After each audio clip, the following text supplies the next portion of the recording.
5, 4, 3, 2, 1, 0.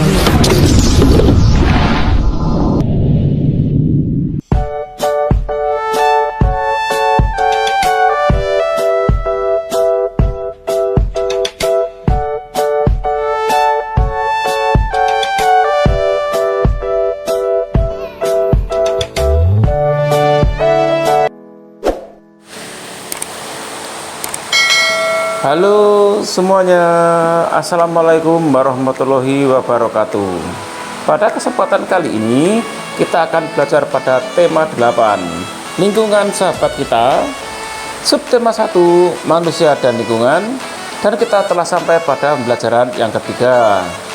Anak-anak sekalian, sebelum kita mulai pembelajaran kita, jangan lupa untuk berdoa terlebih dahulu.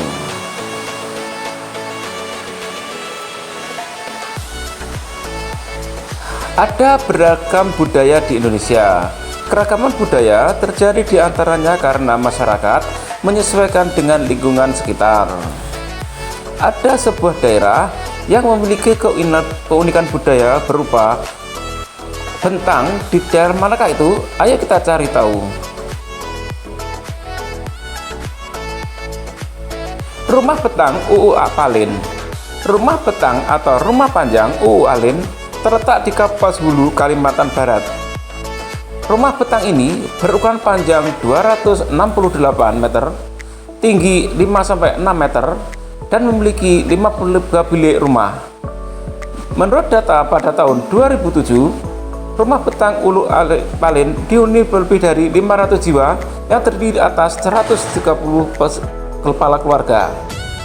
Tidak diketahui persis pada tahun berapa rumah Betang ini pertama kali dibangun. Namun diperkirakan rumah ini pertama kali didirikan oleh komunitas Tamambaloh Apalin pada tahun 1800-an. Kemudian rumah Betang ini pernah diperbaiki pada tahun 1940-an karena kebakaran.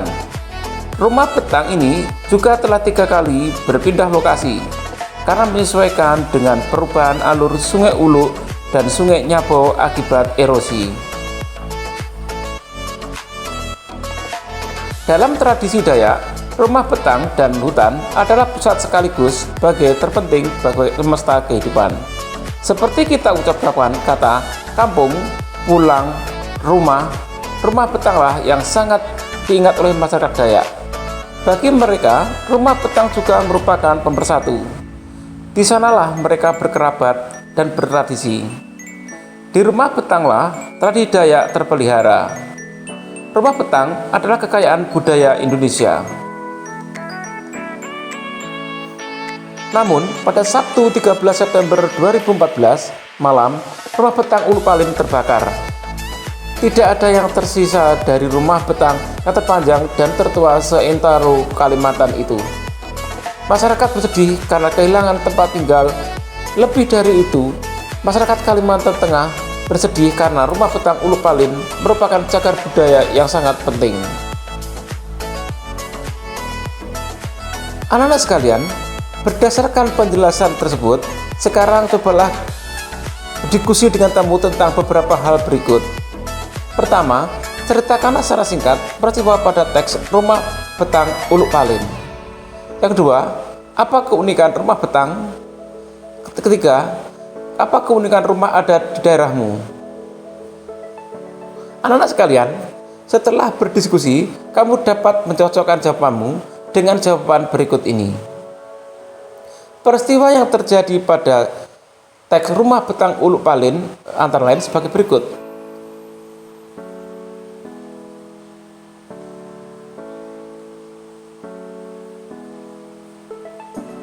Keunikan rumah Betang UU Alin antara lain sebagai berikut.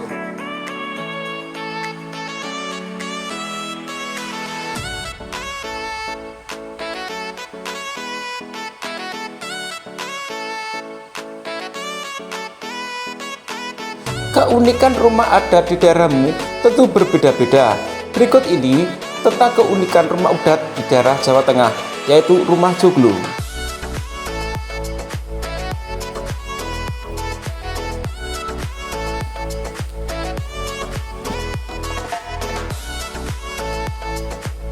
Anak-anak sekalian, rumah adat merupakan salah satu keragaman budaya di Indonesia.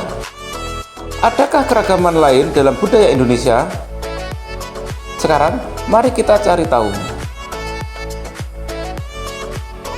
Keragaman budaya bangsa di wilayah Indonesia. Kekayaan budaya Indonesia karena berbagai suku bangsa yang ada. Kekayaan itu beragam bentuknya. Beberapa di antaranya berupa bahasa daerah, rumah adat, pakaian adat, dan kesenian daerah.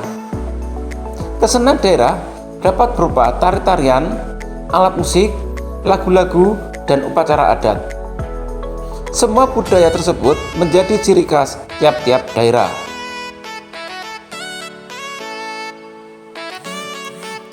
Pertama, keragaman bahasa daerah. Setiap suku bangsa dalam berkomunikasi menggunakan bahasa daerah tempat. Dengan demikian, keragaman suku menghasilkan bahasa yang beragam. Perhatikan contoh keragaman kata akibat keragaman bahasa daerah berikut. Keragaman bahasa daerah tidak menimbulkan masalah antar suku dan bangsa. Hal ini karena dalam berkomunikasi antar suku bangsa digunakan bahasa Indonesia yang merupakan bahasa persatuan. Kedua, keragaman suku rumah adat. Hampir setiap suku bangsa mempunyai bentuk rumah sebagai tempat tinggalnya yang berbeda-beda. Bangunan setiap suku bangsa disesuaikan dengan kondisi alam. Nama rumah adat setiap daerah pun berbeda. Berikut nama beberapa rumah adat dari berbagai daerah di Indonesia.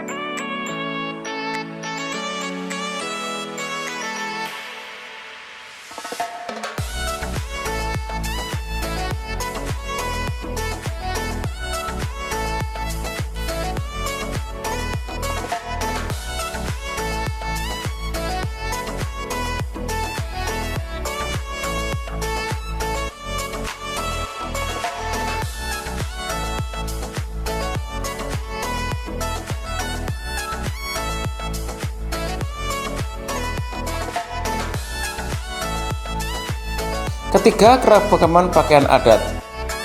Pakaian adat tradisional Indonesia merupakan salah satu kekayaan budaya yang dimiliki negara Indonesia.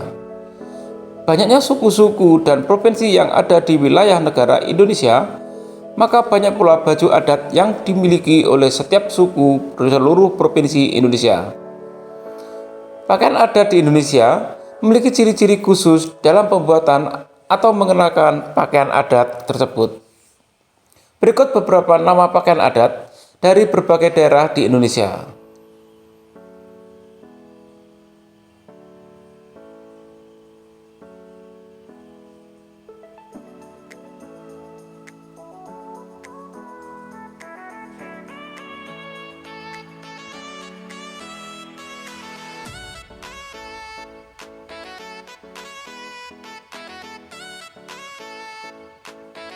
Keempat, keragaman kesenian daerah. Kesenian daerah di wilayah Indonesia sangat beragam. Setiap suku bangsa memiliki kesenian khas terdiri atas tari-tarian dan lagu daerah. Berikut beberapa nama tari daerah berbagai daerah di Indonesia.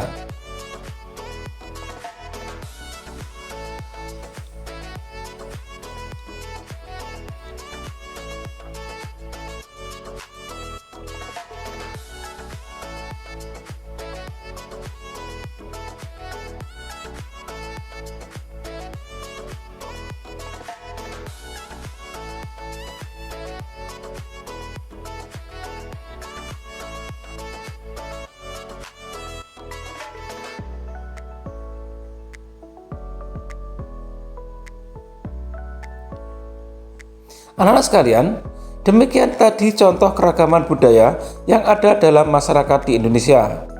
Semua itu merupakan kekayaan negara Indonesia yang sangat dikagumi oleh negara lain. Indonesia memang memiliki masyarakat yang beragam. Namun demikian, masyarakat Indonesia tetaplah hidup rukun, saling menghormati, dan bertoleransi antar warga masyarakat.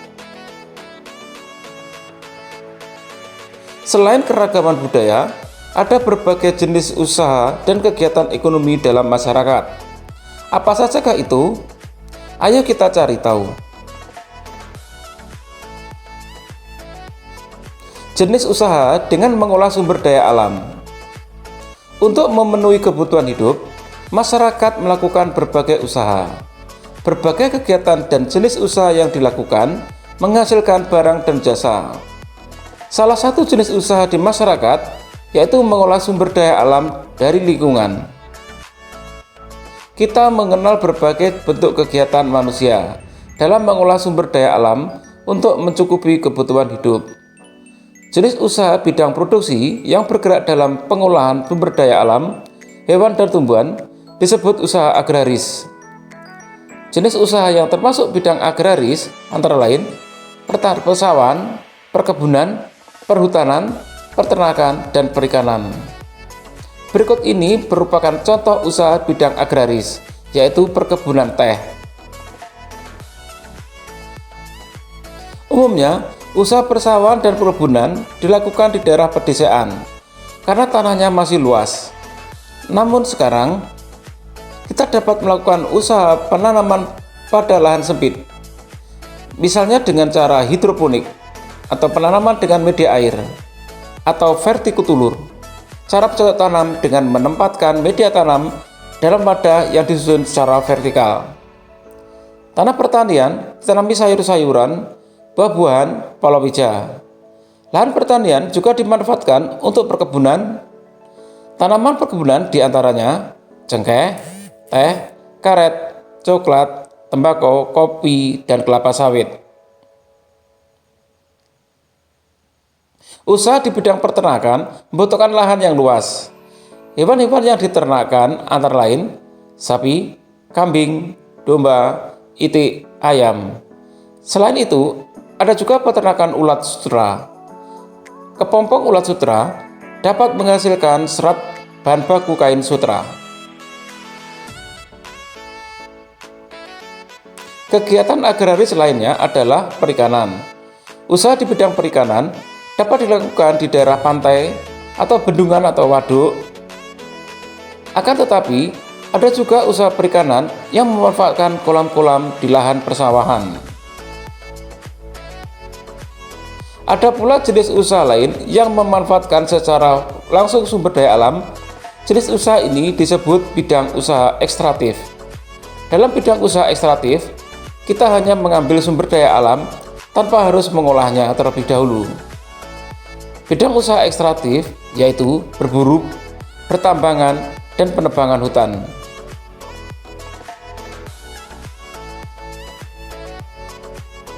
Anak-anak sekalian, sekarang cobalah untuk mengamati aktivitas penduduk di sekitarmu yang memanfaatkan sumber daya alam.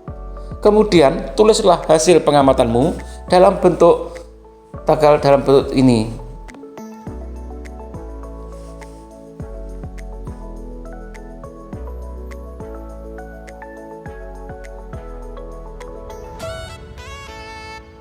Demikian tadi anak-anak sekalian, pembelajaran kita pada tema 8, subtema 1 dan pembelajaran ketiga. Untuk menguji pemahamanmu, kamu dapat mengerjakan latihan soal yang terdapat pada deskripsi video ini. Sampai jumpa pada video pembelajaran berikutnya. Tetap semangat dan sampai jumpa.